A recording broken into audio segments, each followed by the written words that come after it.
Ningependa kuendeleza kutokana na shida itilafu kidogo. Ningependa kuendeleza katika mali ambapo tulikuwa tumeachia. Tulikuwa tunazungumza katika kitabu cha Zaburi. Ndio tulikuwa nataka kuona katika Zaburi. Je, Mungu anatueleza nini katika fungu la 119 mstari wake wa 105. Tukaweza kuangalia kule, hivyo nitaweza kusoma kwa maana hapo ndipo tulikuwa tumebakisha kuendeleza. Na tunapata kwamba tunaambiwa hivi: neno lako ni taa ya miguu yangu na mwanga wa njia yangu. Je, inajaribu kuleta maana gani au dhana ipi? Ya kwamba neno lako ni taa ya miguu yangu. Kisha anaendelea akisema kwamba ni njia, ni uelekezi. Njia, yani inaelekeza nyayo zangu. Ni kawaida kwamba pasingekuwa na barabara au pasingekuwa na njia, basi sisi angalau tungekuwa na ugumu katika kutembea. Katika nyendo zetu tungekuwa na ugumu. Lakini tunaambiwa imefananishwa na kwamba maneno yake Mungu basi ni kama taa ya miguu. Kisha akaendelea akisema ni kama njia. Hivyo basi sioni njia ni vipi hata kipofu ili aweze kutembea lazima aweze kubambanya ili aweze kupata njia. Lakini si rahisi vile. Basi pasi na njia, pasi na neno, tutatembea vipi? Tutapotea na kuangamia sote.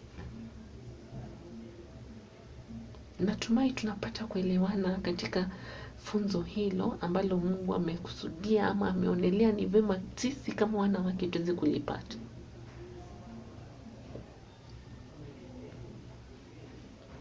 Ningependa tuweze kuongozana katika kitabu cha Timotheo wa pili fungu lake la 3 mstari wa 16. Tuweze kuona je, tunaelezwa vipi kule? Tuweze kuona je, tunaambiwa nini kuhusu maneno haya maandiko takatifu? Tuweze kuandamana pamoja na naweza kusoma kutoka kule. Ukiwa na Biblia yako pia waweza kusoma pamoja nami ili tusiweze kutofautiana kwa vyovyote vile, kwa maana tunatumia Biblia moja tu. Timotheo wa pili 3:16 yanaeleza hivi: basi maneno takatifu yake Mwenyezi Mungu anaweza kuniambia hivi: kila andiko lenye pumzi ya Mungu lafaa kwa mafundisho na kwa kuwaonya watu makosa yao na kwa kuwaongoza na kwa kuadibisha katika haki. Tunaambiwa kwamba inawaadibisha katika haki, inawarekebisha. Mimi pamoja nawe sisi ni wanadamu wa kawaida. Kama Mungu alivyosema pale awali kwamba mwili mdhaifu. Mili yetu ni dhaifu na hivyo basi rahisi sana kutenda dhambi. Lakini tutaipuka haje haya? Ndio tunaambiwa kwamba ikiwa tutalisoma neno na kuliweka liweze kuwa taa na njia kwetu, basi kupotoka katika njia au kutenda maovu itakuwa ni muhali sana. Itakuwa ni vigumu sana. Kwa hivyo ndugu yangu, najaribu kusema kwamba tuweze kukita mizizi katika maneno yake Mwenyezi Mungu na tuona manufaa. Pia lengo na azma kuu ya neno hili ni kuturekebisha, kutuadibisha na kutupa mwongozo fasaha ili mwovu shetani asije akacheza na akili zetu katika kupenya petapata zake ili aweze kutugeuza tuweze kutenda yale yaliyo maovu na tusahau azma kuu yake Mwenyezi Mungu.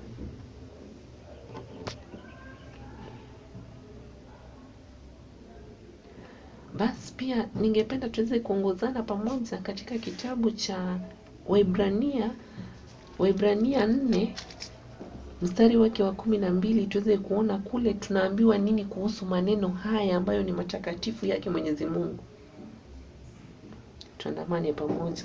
Utafungua na nitaweza kusoma, na ikiwa kuna Biblia yako, tafadhali tuweze kuandamana pamoja, tuweze kusoma pamoja. Napofungua nawe fungua yako. Waebrania nimesema ni 4 mstari wake wa 12, na yanieleza hivi: neno lake takatifu Mwenyezi Mungu lasema hivi, maana neno la Mungu li hai. Neno la Mungu li hai. Kisha akaendelea akisema, tena lina nguvu, tena lina ukali kuliko upanga uwao wote ukatao kuwili. Lina ukali kuliko upanga uwao ukatao pande zote mbili. Kisha naendelea akisema, tena la choma hata kuzigawanya nafsi na roho. Ya choma na kuzigawanya nafsi pamoja na roho na viungo na mafuta yaliyomo ndani yake. Tena li jepesi kuyatambua mawazo na makusudi ya moyo. Li jepesi kuyatambua mawazo yale ambayo tunafikiria siku moja baada ya nyingine, wakati mmoja baada ya mwingine. Neno hili ni jepesi sana kuweza kulitafuta na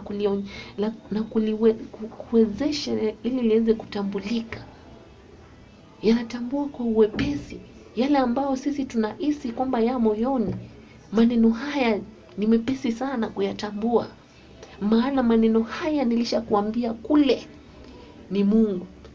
Kwa hivyo wameanza wakituambia neno la Mwenyezi Mungu li hai.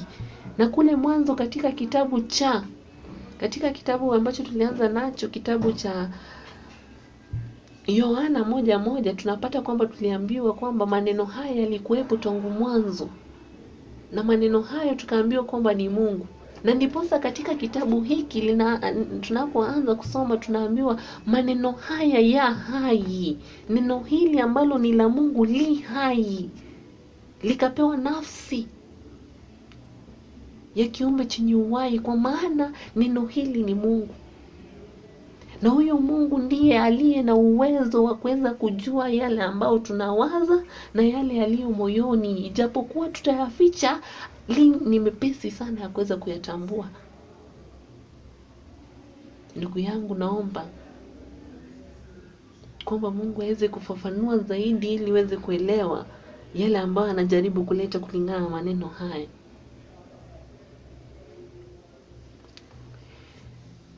Ningependa tuweze kuandamana pamoja katika kitabu cha Yohana 17 mstari wake wa 17, ili tuweze kuona kwamba tunaambiwa dhana gani kuhusu maneno haya. Je, maneno haya ni ya kweli au maneno haya ni ya kupambanya tu ambayo watu waliweza kuja nayo na ili waweze kutudanganya? Yohana 17, tuandamane pamoja na Biblia yako. 17 Yohana 17:17. Biblia takatifu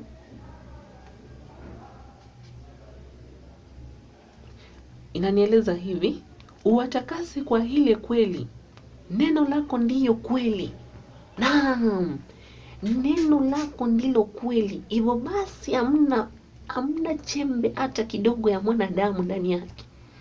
Maana maneno haya ya Mungu yalikuwa tayari yashatiwa utakaso wa kipekee, kuonyesha kwamba Mungu ni mkweli. Yesu katuambia kule kwamba yeye ndiye uzima, ukweli na uhai.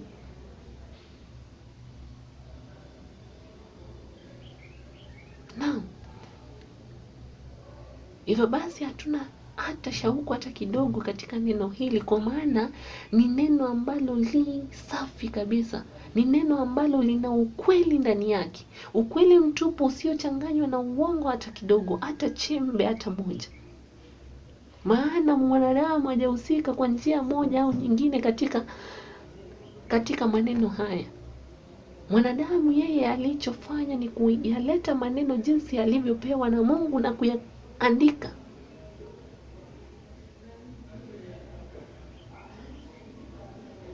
Na kuyaandika jinsi yalivyokuwa.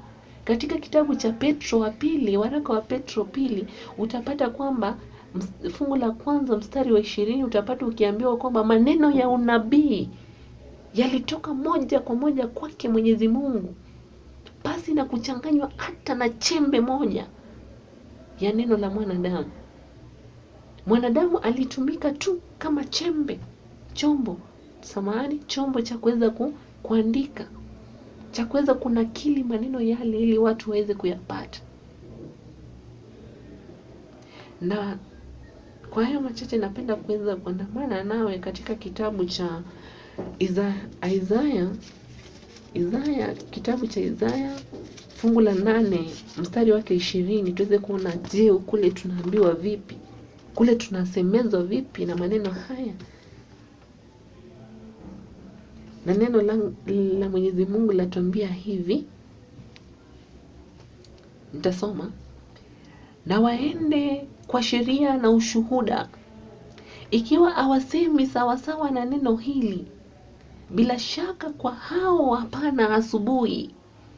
Ikiwa kweli wale wanaotafsiri au wanaosema maneno ya Mungu na kugeuza au kuongeza au kuondoa, basi kwao hakutakuwepo na asubuhi. Je, alimaanisha nini kwa haya? Kama tujuavyo, asubuhi huja na kunapopambazuka, asubuhi inapofika mwangazo huweza kuja. Lakini ikiwa kweli hamna asubuhi, basi tutasalia katika giza. Na ndio maana akasema kwa wale ambao watageuza au kuongeza na kuchanganya maneno yao ndani ya yale ambayo Mungu aliweza kuleta, basi asubuhi kwao itakuwa ni kitendawili ambacho hakitaweza kutekuliwa hata siku moja. Maana asubuhi haitakuwa, basi mwanga au mwangaza hautakuwepo. Wale watasalia kwenye giza, siku zote wataishi kwenye giza. Ninapoendelea katika kusoma fungu hilo, ninapoendelea fungu la mstari wa 21, nao watapita katikati yake, wamedhikika sana na kuwa na njaa, na itakuwa watakapoona njaa watalalamika na kuapa kwa mfalme wao na kwa Mungu wao, na kuelekeza nyuso zao juu. Nao wataiangalia nchi, na tazama, shida na giza, hapana changamko na sababu ya dhiki. Nao watafukuzwa na kuingia katika giza kubwa. Wataingia katika giza totoro. Giza hii ni uongo ndani yake, basi kuona itakuwa ngumu pasi na mwangaza.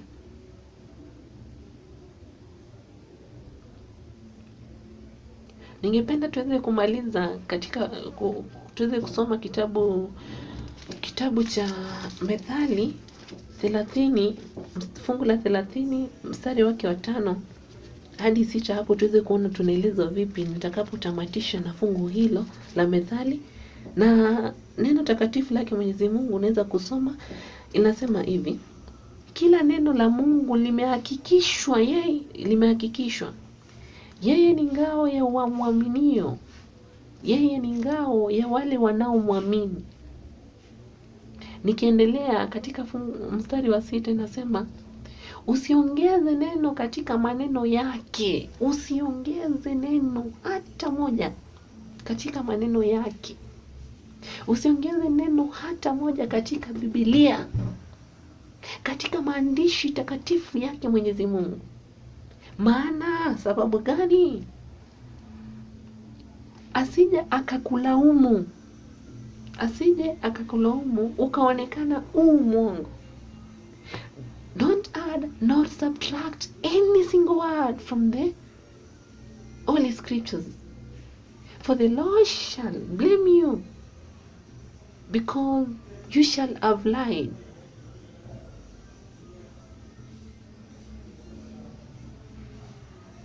Hivyo basi, ndugu yangu, maneno haya ni mafupi sana japo mazito. Ninaomba sana kwamba tuweze kuyachukulia kwa njia ya ufasaha, tuweze kutia makini sana, maana nyakati ambazo tunaishi sisi si nyakati za kawaida. We are living in a very crucial moments. Tunaishi katika nyakati ambazo ni hatari sana katika maisha ya mwanadamu. Ningependa sana Mungu aweze kukuwazia, aweze kutumia roho wake mtakatifu ili aweze kuwa kielelezo katika maisha yako. Aweze kufungua macho yako na uweze kuona yale ambayo yako tayari kuweza kufika. Nimeweza kwanza kwa kueleza kwamba maneno haya takatifu ambayo tumekuwa tukiwa na wasiwasi, wakati mwingine hatuwezi kuelewa. Wengine wanasema Biblia, nini? Je, maneno haya ni nini? Biblia haswa ni nini? Ndio maana niliweza kuja na funzo hili, na katika kazi hiyo ya uinjilisti mimi nitaendelea kueleza kwamba neno la Mungu ni kulingana na vile mafungu hayo yameweza kuelekeza. Biblia ilijua kwamba tutakuwa na wanadamu. Wanadamu watakuwa na changamoto ya kutofautisha neno la Mungu ni nini, na niposa ikaletwa kwa njia ya ufasaha katika vitabu tofauti ili tuweze kuelewa. Ombi langu ni kwamba uweze kuwa mmoja kati ya wale ambao watakaoingia mbinguni. Nami pia na kesha nikiomba usiku na mchana kwamba niweze kupata nafasi moja tu ya kuweza kuingia katika ufalme wa Mungu. Na utakapofika kule, tafadhali usikose kunitafuta na kunikumbusha fursa hii ambayo tulishiriki pamoja nawe neno lake Mwenyezi Mungu. Asante, karibu, na nimeshukuru sana kwa wakati wako wa kuchukua muda huu kuweza kusikiza neno hili, na Mungu aweze kubariki na kubariki katika maisha yako. Kabla nimalize, naweza kuanza kuomba. Tupate ombi. Mtakatifu Baba uishie juu mbinguni, ni wakati mzuri na kuja mbele zako nikikushukuru na kuinua jina lako. Baba, najua mimi ni mdhaifu na mwenye dhambi. Najua Baba tumenena na kuanza kinyume na mapenzi yako Baba.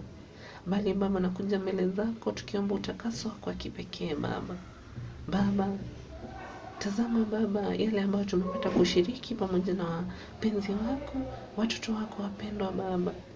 Epata kwa nasi, tuongoze na siku zote tumie Roho yako Mtakatifu apate kuwa kielelezo katika maisha yetu, ili tuweze kutekeleza yote ambayo tumepata kujifunza Baba, ili hata tutakaporudi katika ufalme wako wa pili, asiwe hata mmoja katika kongamano hili atakayekosekana katika kuurithi ufalme wako wa milele Baba, naombea ndugu na majirani ambao hawajapata neno hili Baba, linapoendelea kusambaa Baba, hebu lianze kukita mizizi katika mioyo yao, lianze kujenga nafsi ya kipekee katika mioyo yao, ili Baba wasije wakapotea Baba, bali wazidi kukua na kukua kiroho na kukutegemea katika maisha yako Baba. Naomba ikiwa kweli nimenena kuanza kwamba kinyume mapenzi yako Baba, pata kumsamehe Baba.